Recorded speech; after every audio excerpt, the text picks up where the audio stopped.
Welcome to The Rest of Us. My name is Noah Hutton, and I'm your host. Each week, I'll have a new entrepreneur on to talk about their story, their struggles, and their lessons learned. This week, my guest is Justin Geery. Jacob Banner, who is episode 2 of our podcast, actually introduced me to Justin. So if you haven't listened to his episode, go listen to it now. It's episode 2 of the podcast. But Justin and I had a really great conversation when we first met for the pre-call before this podcast. And I'm really excited to talk to him. So without further ado, here's my interview with Justin Geery.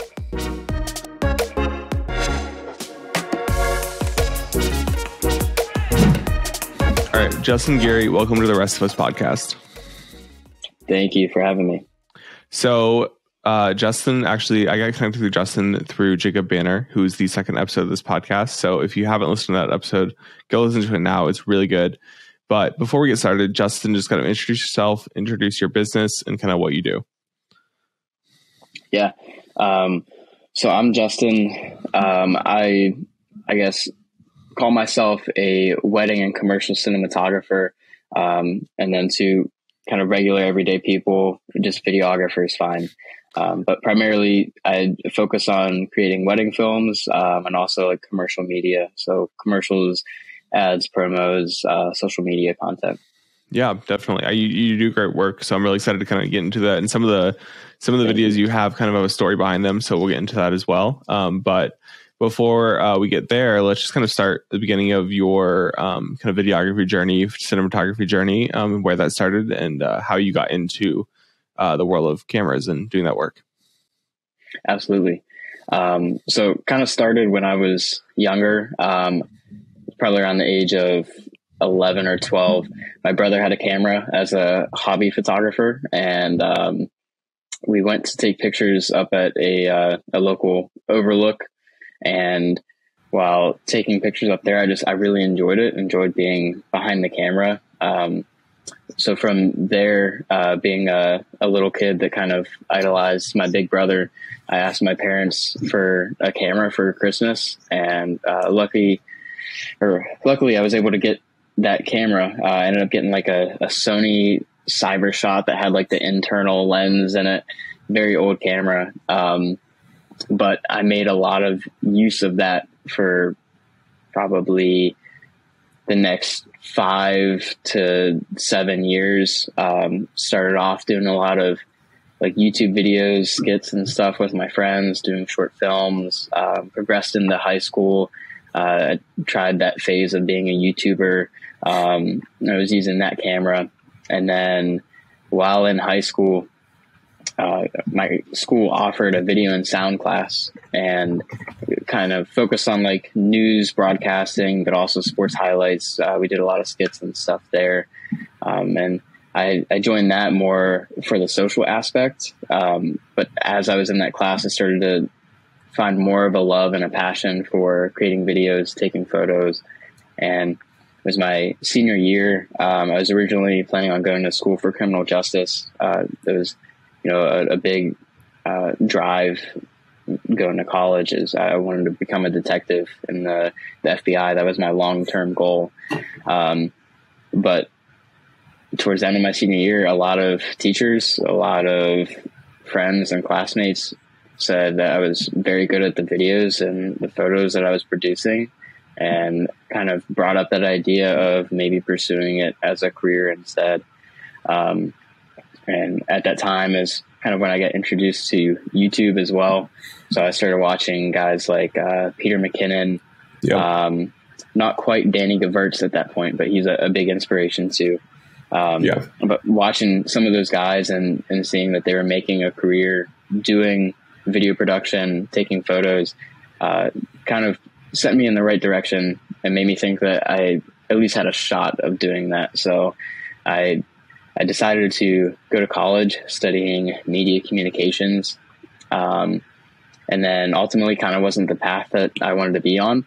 Ended up starting my business and dropping out of school in the same month, back in April of 2021. Since then, started doing a lot of weddings, a lot of commercial work, and hoping to build that and move a little bit forward and always progress and learn. Yeah, definitely. I mean, there's a lot to unpack there. Let's kind of start with college. So I think college is kind of like that turning point for you where you went from, I'm just gonna do this on the side, people say I do good work, whatever, to like, I'm gonna make this a business because not only like do I want to, but I almost have to. So kind of talk about what you experienced in college and why that kind of shifted your mindset from like, I'll just kind of get a job 9 to 5 to I'm going to run my own business now and drop out of college. Yeah. So while I was in college, I was trying to do like video and photo work for the school. And I was kind of doing that like through like work study. So I was getting paid minimum wage doing these sports videos, different content. And while I enjoyed doing that side of things, it was more of the classroom side of things that I didn't enjoy. One of the classes that I was in, so it would have been my sophomore year of college, second semester that year. And it was like a TV broadcasting class. And I didn't enjoy it at all. We were using pretty outdated equipment, outdated softwares, and it just overall wasn't happy with what we were doing because I feel like I was already beyond that point. And in that class, there were a lot of people that were just taking it as an elective, that weren't necessarily taking it seriously and pursuing it as a career, but, just were taking the class to get the credit. And I think that was definitely frustrating and ultimately made me unsatisfied with where I was at and what I was learning. And obviously spending money in college, you're hoping that you're going to be learning something and getting something out of it. And I just felt like I wasn't at that point. And it took a lot of thinking about the situation and realizing that you don't need to go to college to be successful. You can be successful on your own as long as you have the drive and the skills, which I knew I had the skills and I knew I had the drive. So I kind of was thinking, what's holding me back from just making that leap of leaving college and just trying to pursue this more full time. So you decided to drop out of college. You decided to kind of take that leap. Talk about kind of where that decision came from. I know you kind of were dissatisfied with college, but like talk about kind of what led up to make that decision and how you thought like, okay, now is the time to make that. Like, I feel comfortable enough, or I guess you may feel uncomfortable in that situation, but like, I have to do this now, and kind of what the process was with that decision. Yeah. I wouldn't say I was comfortable making that decision at all. I actually think that uncomfortability is a driving factor, especially within the industry that we're in. I think being uncomfortable can push you forward and help motivate you in ways, which is kind of a big reason, I think, why I did it at that time. Because I was feeling stagnant. That, I don't know, that little bit of change makes you have a different look on how you're doing things and how your future is going to be. And you don't want to see your future go downhill. So it's going to push you to move forward to that uphill future that, you hope you get. It wasn't comfortable, but was the right decision. Yeah, I think, people always talk about how like you're only in your 20s or you're only 19. You have like, your whole life ahead of you. But I always kind of disagreed with that because I thought like, these decisions I make in my 20s are going to kind of set me up for either a lot of success or like being really behind in kind of where I think I should be by then. So kind of the decisions either to finish college or not finish college or go to college or not kind of like set up your pacing for the rest of your life almost. And you can make changes, but you see like people your age and it's kind of like you're comparing yourself to others, which you shouldn't, but you do whether you want to or not. And you kind of see where they are and you're like, well, I could be there. I need to like, why am I behind them? Or why am I not at that point? But so I think like the decisions that you make, like for you is dropping out of college and pursuing your business, like you are, because you made that decision, you are maybe ahead of me and like even though I'm older than you, like I still like, I didn't start my business till last July. So you're ahead of me business wise and like that process, because it takes a long time to get started. So, I mean, I think, it was definitely an uncomfortable situation for you, but there are a lot of pros to the fact that you just kind of get that business kind of mindset started of like getting clients and getting your the legal stuff and the accounting stuff in order, and kind of getting your processes set up and your schedule set up and all of that, it takes a while, but the earlier you can start with that is amazing. And I was talking to a kid the other day, and he's 17, he's still in high school, and he was doing some work for me, and like the fact he's already like pretty decent at video already. He's only 17, so he's already like getting started with like getting clients and getting QuickBooks set up and getting like invoicing set up and all this kind of stuff. So like he's already making big steps to get to that point that like maybe I took like a few months to get to, and that like I'm already 23 and like I'm still young, but like there's still like these steps that take a while to get to where you want to be in business. So that's all to say kind of you're making a really hard decision, but it's kind of going to pay off in the end because you're getting ahead of kind of that early business struggles, I guess. Absolutely. It's definitely always like, as much as you don't want to compare yourself to others, it is a way that helps you move forward and grow in certain ways, certain aspects. And, I think also kind of part of the reason that it was such an uncomfortable decision, but a right decision, like to start when I did, was I knew that making that decision, I wasn't going to have anything to fall back on. I wasn't going to have a degree. I couldn't go out and work for another company or anything. So I had to make it work myself. And so that was kind of a driving factor that I think really motivated me when I started it, even being that young, and has kind of helped me scale this into what it is now. Definitely. So let's kind of transition into your business. Talk about kind of how you scaled those first few months, first year or so, because it's only like been 2.5 years about you starting. So 1.5 2 years. Yeah. So kind of talk about like that process of getting those first few clients and figuring out like how to actually structure your business in the beginning, because like you're kind of, like you said, you're on your own, you don't have anywhere to fall back on, so you just need to keep going with the business. Absolutely.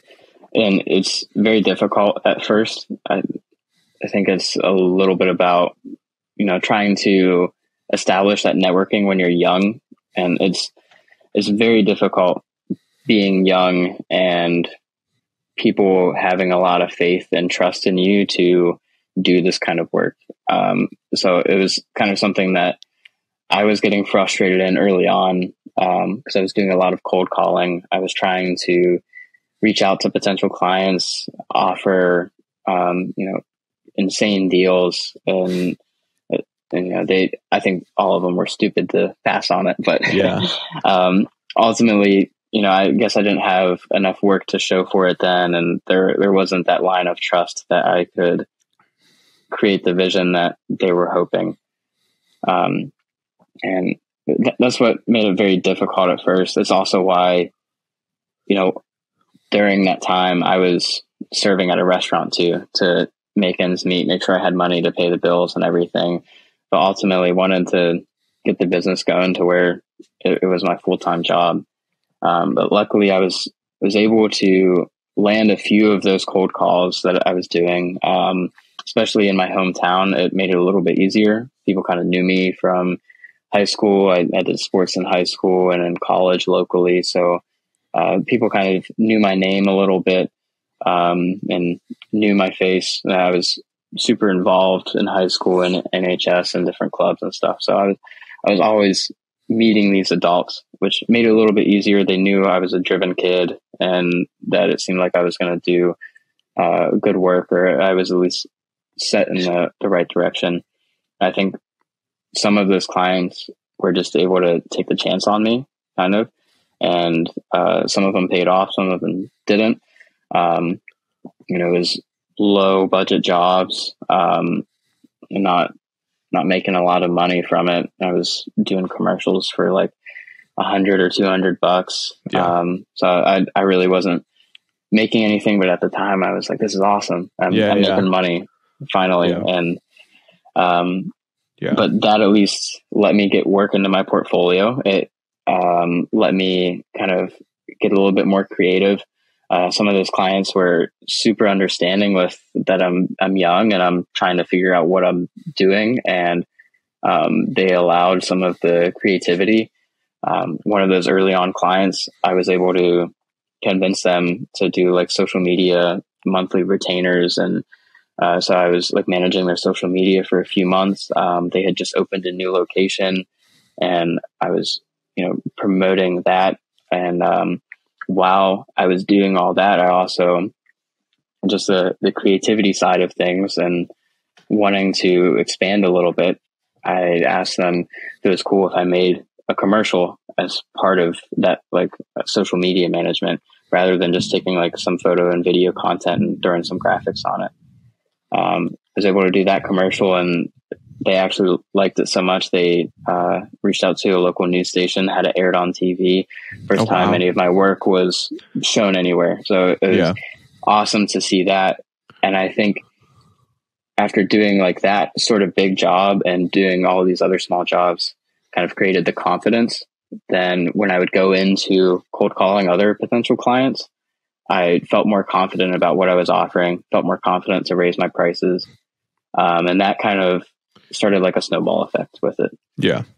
Yeah, definitely. I mean, I feel like most of us, it all starts with cold calling. And it all starts with like kind of having that one person take a chance on you. Like for me, it was this one realtor that was like, oh yeah, you can come out and shoot. Like, oh, is this a school project or whatever? And I was like, no, this is for my business. But like, just in general, like getting that first client is huge. And then that first paid gig is even bigger. I remember my first paid gig, and like, I was going to do the job for free, and they're like, no, they'll pay you for it. And I'm like, oh, this is the time. Like, this is the time to get paid. And then you get started and you get that first client. And now, I'm traveling for work and I'm getting these retainer clients. So it all kind of like builds up to what it is now. So it's kind of, it is a slow process, and it's all about having that one person take a chance. But like in this industry, your portfolio is everything. So getting those few portfolio pieces are huge. And that's just kind of how it has to be, how you have to get those first few clients. I noticed that on a couple of on your website that you did a couple spec projects. Talk about kind of the decision to do spec work and what your kind of opinions are on it now, because I know that's kind of not controversial, and not as controversial as free work, but it is similar to free work in the sense that you're not doing it for money, you're more doing it for experience. So why did you decide to do a couple of spec projects? And has that paid off? Has it, what was the process there? Yeah, I think spec work, or even free work, is necessary in our industry, especially when you're starting out.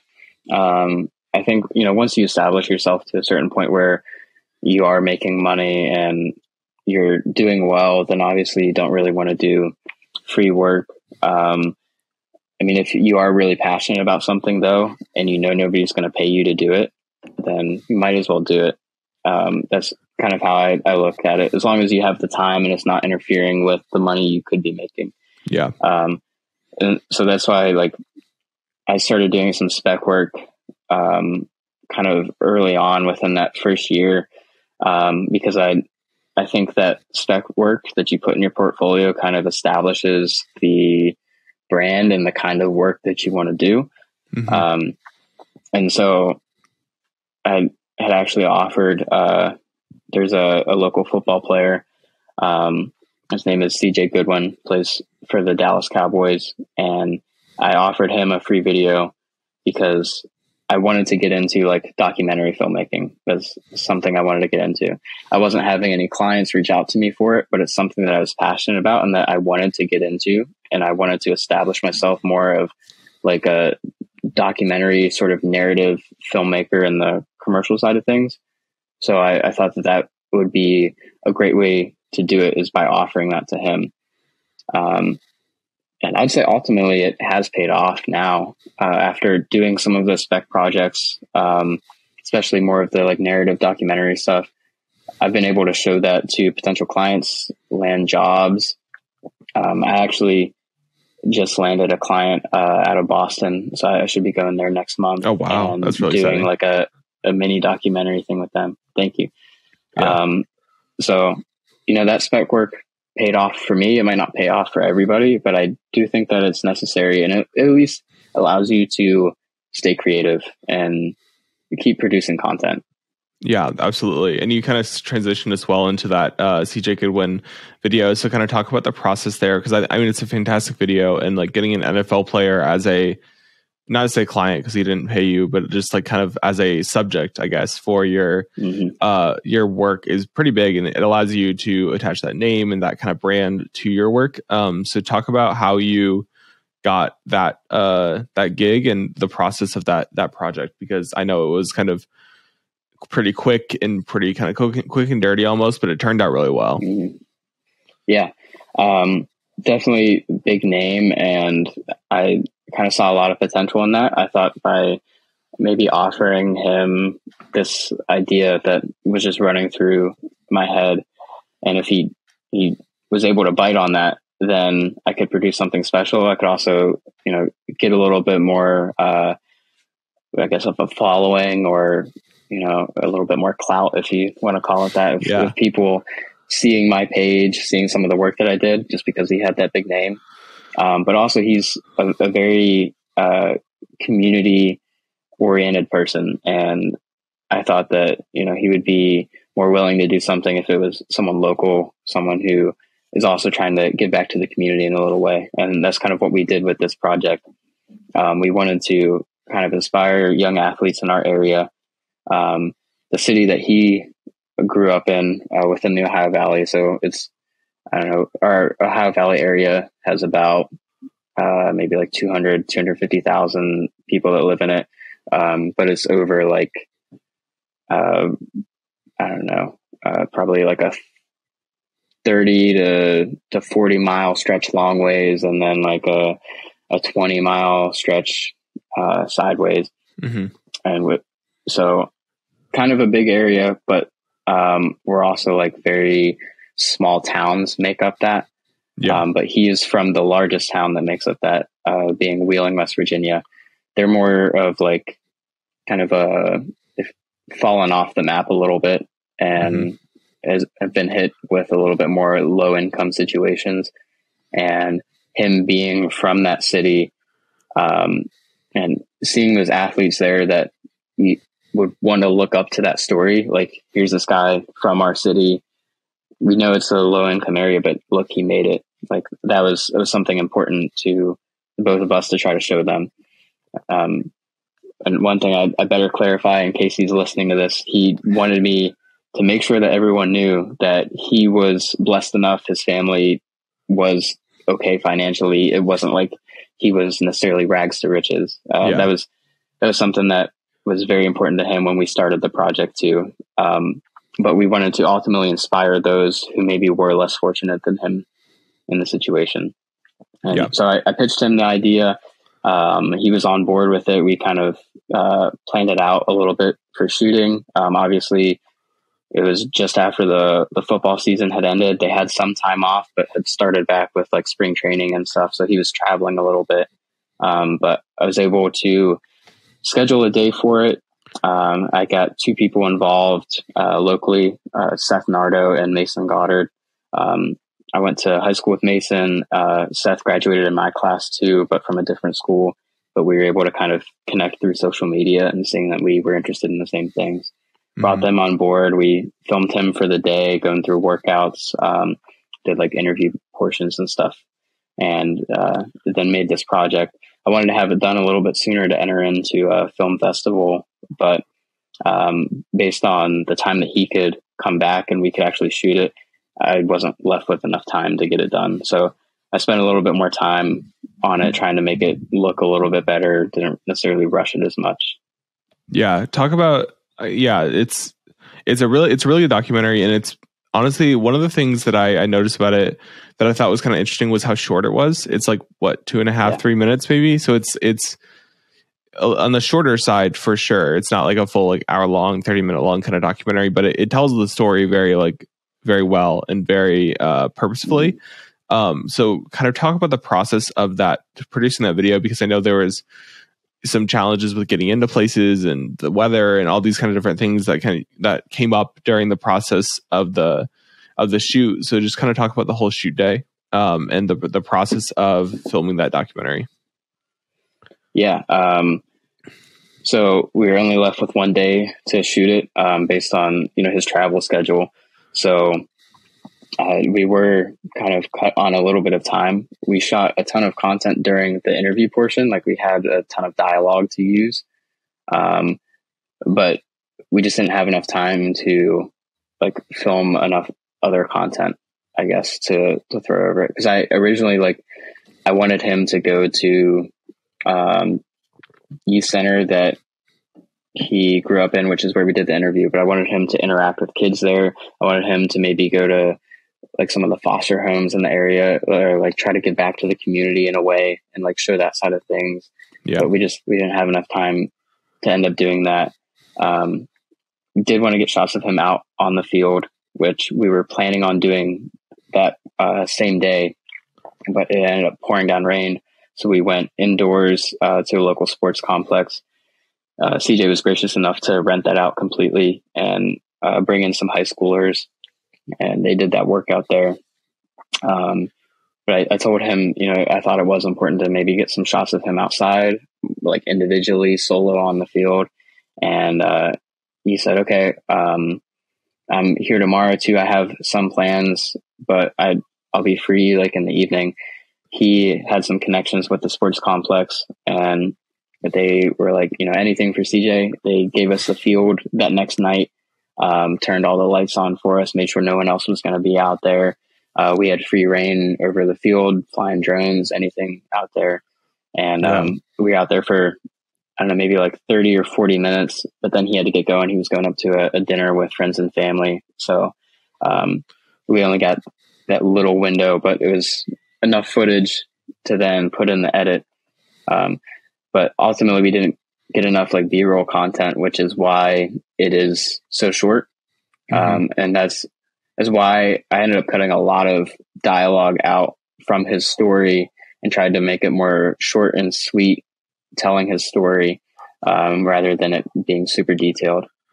Yeah, definitely. And I think it's great, first of all, but also like, thank you. It's almost the length that it needs to be. We've talked about this in the past, how like I worked with a couple clients and like, we want a 5-minute video. And I'm like, well, for this event, maybe like a 30-second highlight reel will be better, or a 1.5-minute video will be better, because, at some point you're just repeating clips, you're getting the same shots over and over again, especially if it's a very static event, like a bowling event or something like that. Like it's a very static kind of setting to do. And there's only so many different types of shots you can get from that. And you can get as creative as you want and kind of go from there. But generally speaking, like those events are pretty static. So that's all to say, just like it is the length it needs to be. And it kind of worked out that way. And it's important when you're doing videos like this to not try to push it just for length. Even like for me, like with this podcast, like there are some times where I'm like only at, 45 minutes or something like that. And I'm like not where I want to be. So I'll maybe like think about how can I push this time, but really I should just end it at 45. Like it's good at 45. So that's something I'm thinking about as I kind of move through this production process. But talk about, I think the pre-production process is really important to this. So kind of talk about just pre-production in general, and why you decided, I guess, or what all went into the pre-production process for this clip. During the pre-production, I kind of had like a vision already in mind of what I wanted to do. So I kind of went through like scripting out some things, and that's kind of what most of the interview was him reading a script. We did do some like kind of raw interview questions that, helped him relax a little bit more and also get to tell his story more fluently. But ultimately, I did have a vision of the script that I wanted to do. And so that's kind of why I scripted it out. I sent him the script to make sure that he was okay with it. We actually ended up cutting some of it because of that rags to riches story that he didn't want to tell. But yeah, ultimately had that vision. And so I tried to make that vision come to life by scripting it out, being a little bit more detailed in the pre-production side of things. Yeah. And I think pre-production is so important for a shoot day, a production day, especially if it's a new client, because it not only helps the shoot just run smoother, everybody knows what they're supposed to be doing and how long it's going to take, but also it kind of helps the client understand that you know what you're doing and that you kind of have these ideas and we're going to execute these ideas. And you kind of go into that with a level of professionalism that will help you kind of either keep that client around longer or maybe even just get more clients if they say like, hey, this process is really good. Because I think that's only like production is only half of it. It's the process around the production. It's the organization that you have. It's the setting expectations for the client and kind of understanding what they actually want versus what they tell you they want. And kind of educating them on what you can do, what you should do, and what the process looks like. So how has your kind of your process and pre-production process evolved as you get like bigger clients? You talked about the client in Boston. That's probably a little bit of a bigger job. So kind of talk about your process now as you kind of gotten more experience and grown your business, about like how you getting clients and introducing them to your work and your process and everything. Yeah. So actually, I just had a meeting yesterday. There was more pre-production side of things with a client. Before that, though, I had consulted with someone else who's kind of in the industry. He's very good with the business side of things and sales. So I talked to him a lot about the best way to go about that, especially to get clients to trust in myself and the vision that we're creating. And a big part of it was establishing, what you're going to be doing through the process, but also figuring out what is needed for the client. And so that's kind of something I focused on, like in my meeting yesterday, asking the client, what are you hoping to gain out of this? Where are you hoping to put these pieces? Like what platforms? Are you hoping to drive up business, or are you just wanting like something flashy to throw out there? Are you creating like a brand with this? Ultimately, how is this going to affect your business? And going into a ton of questions with that. And so yesterday with this specific client, they're moving to a new location. They're trying to establish their brand a little bit. So ultimately they wanted to showcase that. They weren't very keen on wanting to do like an interview or anything, but the video that they're looking for is going to be probably like 2 to 4 minutes. And I said, listen, people aren't going to want to watch this if there's nobody talking in it. If there's no dialogue, it's not going to have a high retention rate. People aren't going to be entertained by it or like dialed in and focused. So I said, it's important that we at least have some dialogue in it. So we kind of established that right off of the bat within kind of like this, I guess, consultation meeting. And, after we had that conversation, then it was kind of more of the closing the deal and making sure that they were okay with the stuff that we talked about. But now the process will continue of planning out the shoot, kind of creating a schedule of what we're going to do in the shoot. Sometimes for bigger projects, more like commercial side of things rather than maybe documentary, I'll storyboard. I don't necessarily always do that for like the documentary type of stuff. But I at least let them know of like the vision that we're going for with it. If there's scripting that needs involved, try to, do that with plenty of time so that we can do revisions if we need to. A lot of the like scheduling for shooting is now done like a month out. So the client that I met with yesterday, I don't think we're shooting until the beginning of April, but we're going to do a couple of weeks of pre-production planning, trying to figure out exactly what they want and focusing in on that. So on the day of, we're fully prepared, and it will be like a piece of cake to, get everything that we need. Exactly. And it's so important to get there and be like, okay, we're ready to shoot. Like, we're not like, okay, what do you want to do? Like, where do you want to be? Like, let's move this. It's like, we are set up. We're ready to go. All we have to do is set up our gear and go. Like, maybe, gimbal is built or rig is built, and all we have to do is set it on a tripod and go, or set up the lights and go. Like, you have to get there and be ready because they're ready to go. And they also expect that from you because you're coming in with this level of professionalism and you did all this prep beforehand. So yeah, Exactly. I think the kind of month or 2 months out planning is really important to make sure that everybody's on the same page for sure. So as we kind of close out the podcast, I want to talk to you about two things. Gear. I always like to talk to photographers, videographers about the gear they use, because I know we all love it, whether we want to or not. Our wallets may not love it, but we love it. So we can kind of talk about what you use on a daily basis, and then also kind of some things you've learned as you've grown your business and what tips you would give to people as they kind of grow their business and expand their business or look to start a business even. So let's start with gear. What do you use on a daily basis? What type of lenses, cameras, lights, gimbals, tripods, drone, all that kind of stuff? Yeah. So my main camera body for a lot of the higher end stuff that I do is a Blackmagic pocket camera. It's the 6K Pro. That's a little bit more flexibility. Also, is more professional than using some of my other like mirrorless bodies. But I do have a Canon R6 and a 90D kind of as a B and C cam. I think I might be getting the R8 soon too. Okay. It'll help a lot with weddings to have 4 cameras, a lot of different angles to switch between.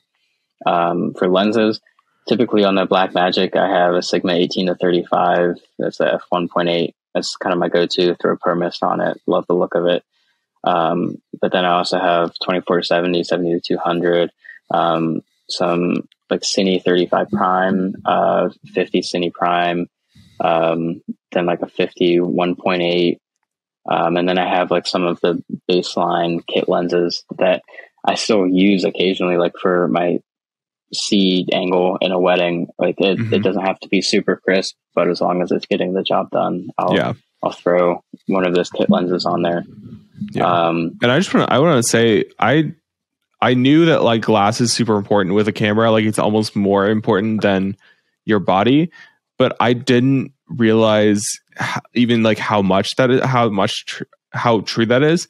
Cause I was shooting with, the kid I was talking about earlier, the 17-year-old, he has a Canon SL3, which is, if you know Canon at all, that's like the base model Canon. Yeah. And he's like, oh, I have an SL3. And I was like, oh, I was kind of like caught off guard with it, but then he pulls out an L lens with the SL3 and the footage he got looked fantastic. It looks so good. And it was more because of the lens than the camera. And like, I mean, he did a great job too, but like that lens took this baseline Canon camera from like what it might be able to do to like really good footage. Yeah. And it was basically because of the lens. So I think that's something to kind of, if you don't understand that, it's really important to kind of invest in lenses almost more than a body, because it helps so much with the look of and like you said, you like the look of the 18-35 1.8 and like a different 35 1.8 or a 2.8 or whatever. It's going to give it a different look because of like how nice that lens is. Yeah, absolutely. Lenses, glass, super important. Is actually something I've been stressing to one of my friends who's looking to kind of upgrade one of his camera bodies, but I told him before, get good glass first. And so he got those 24-70 and 70-200 2.8s out of the way. Those are good lenses, and now he's going to upgrade his body. Yeah, definitely. So let's kind of continue with that. What other kind of you talked about camera and lenses. What kind of drone do you have? What kind of gimbal do you have? And things that you use on a daily basis like that. Yeah, drone. I have a DJI Mini 2. Gets the job done. I don't have to really worry about like FAA regulations because it is under that weight limit, which is awesome. Okay. Obviously can't fly near airports or anything. Still have to be somewhat cautious of that. Still have to have my Part 107, but I love that and can shoot in 4K, which is awesome for being how small it is. Yeah. Lighting equipment. So I have an Aperture 300D Mark II. Then a few daylight balanced. I think one's like a 150, one's a 60 watt. I think I'm going to be buying the Aperture 60Xs. I'm going to get two of those mainly for weddings because they're bicolor, which is going to be awesome. Also super powerful. I'll be able to throw those on C-stands with, this is going to be really surprising, the base plate being a umbrella stand, because I found some that are flat and they weigh like 40 pounds. So it shouldn't get knocked over at all. But since it's flat, I wouldn't have to worry about anyone tripping over those, and it'll have a cleaner look for weddings, which is awesome. And then going into gimbal, I don't really use this that much. I think I've used it once. It's a Zion Crane 3S Pro, I think is cool name I have of the it. same thing. Yeah, it's heavy. I don't blame you for not using it as much. It's so heavy. I almost bought the RS3 Mini that just came out on a whim because I was like, I don't want to use this gimbal every time that I have to use it because it's so heavy. Like, I was shooting this event, and every time I would go get a shot, I would every couple shots, I would just go set it down for a second because it was like so heavy and like holding it up for the whole time. Like, I have the dual grips, but it still is like way heavier than it probably should be. And then I have friends that have the RS3 and RS3 Pro, and like holding those, it's like it's so different. They're completely so light. So, but yeah, so the Crane 3S is a great gimbal. I have no problem with it actually, like function wise, but it's so heavy. So I don't really blame you for not using it, honestly. Yeah, I also like the look of handheld a little bit better anyways. It, to me, feels a little bit more cinematic, more raw. So I try to focus more on getting that look. I also have an Easy Rig, which is up there. I use that for all of my weddings and most of my commercial work if I'm not on, sticks, because it takes the weight off and still gives me that handheld look. So yeah. So kind of closing out the podcast, let's just talk about a few tips you may have for entrepreneurs and for business owners or people that may be looking to get into kind of a creative business. What would you tell them? Yeah, it's a tough question because it feels like so many entrepreneurs and even people within our industry do stuff in different ways. And are on different paths, and it works for some people, it doesn't work for others. For the most part, I would try to stay true to yourself, and what you're comfortable with doing. But I also think it's a little important to push yourself outside of that comfortability. I think that uncomfortability is the best motivator. And it definitely helped in my situation. It might not help in other people's situations, but I think uncomfortability and maybe having that fear of failing in the back of your mind will help push you forward a little bit. That's kind of the most generic advice I can give. I think it's so important though, because like for me, like I had people when I talked to advisors or businesses or people like other people that have done this, we all have different kind of ways of doing it. Like I am much more authentic and personal, and like I want to just have a one-on-one and just kind of talk about what you need. And like if you like my style and you like what I'm doing, we'll be a good fit. And if you don't, I'm not gonna like do a sales funnel to kind of get you as my client. Like, but I know other people that like they have a full sales like funnel that they want to go in. They want to do Facebook ads, they want to Google ads and all this kind of stuff. And that works for them. Fantastic. But for me, I've found that like being true to myself, learning how to be that person, because sometimes I'll try something that it's not me at all and I don't want to do it. But and just kind of learning if that's a good fit or not. I think it's so important. And with business, you kind of learn that as you go. Like you'll try a ton of things and you'll fail at a lot of things, and you'll just kind of learn how that process is. And it's important to just try everything. And if you don't like it, you don't like it and you move on, but you tried it. And if it was successful, great. If it wasn't, you move on and you try something new, or you find that kind of a process that you really like. And then you have that process to kind of get you more clients and grow your business like that. And you kind of have an understanding for how you want to do it in the future, which I think is super important. Like you said, being true to yourself. Yeah, absolutely. Yeah. So Justin, thank you so much for coming on the podcast. If you want to find your work, where can they find you online? Yeah. You can find me on Instagram, Facebook, YouTube. It's at Geery Media. That's Geery and then media. That's more of the business page side of things. And then I guess website is just geerymedia.com. You can find me there. All right, perfect. Well, thank you again for coming on the podcast, and we will talk to you next time on the Rest of Us podcast. Take care. Thank you so much. Thank you for listening to this episode of the Rest of Us podcast. If you enjoyed the episode, please consider leaving a rating or review on the podcasting platform of your choice. It really helps me see that you are enjoying the episode and also helps other people see the podcast. Also, please consider giving a follow on social media. All the links will be in the show notes down below. Also, in the show notes, there is a link to the Rest of Us newsletter. This is a platform where I'll send out different takeaways from the episode, resources that were mentioned in the episode, and also notifications about new episodes. So make sure you click the link to subscribe there. So episodes are released weekly, and I will see you then on the next episode of the Rest of Us podcast.